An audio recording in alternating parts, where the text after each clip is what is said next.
Depuis le 6 octobre, l'association scientifique Eurecales organise sa traditionnelle exposition d'automne en partenariat avec la Cité des Sciences de la Villette et le CNES de Toulouse. Nous avons deux thèmes cette année, un thème qui est autour de l'astronomie et un autre thème autour de bâtir. On va essayer d'être simple et didactique comme toujours. On va par exemple poser la question et y répondre pourquoi y a-t-il des saisons ? Comment sait-on qu'il y a à tel endroit de l'univers du sodium ou du chlore ou des choses dont on nous a dit mais oui, mais comment on le sait ?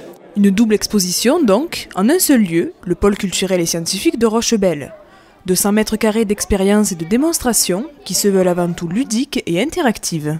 Le principe de nos expositions, c'est toujours on voit, mais aussi on touche et aussi on réalise des choses. Ce matin, on a construit des triangles, après on en a fait des hexagones. On a beaucoup lu et on a fait des exercices de montage. On a appris comment les maisons étaient construites. On a appris le contrepoids.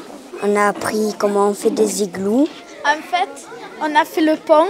Et on a essayé de voir si les clés de voûte, ça tenait sans l'arc. On avait des morceaux de mosaïque et on devait les remettre pour former des choses.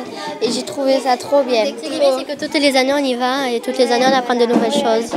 Avis aux amateurs et aux curieux, ces deux expositions sont ouvertes la semaine aux scolaires et les mercredis, samedis et vacances au grand public jusqu'au 30 décembre. C'est pas la science qu'on a envie de voir, c'est en fait essayer de comprendre ce qui est notre vie quotidienne, ce qui est autour de nous. C'est intéressant, même pour ceux qui n'aiment pas la science.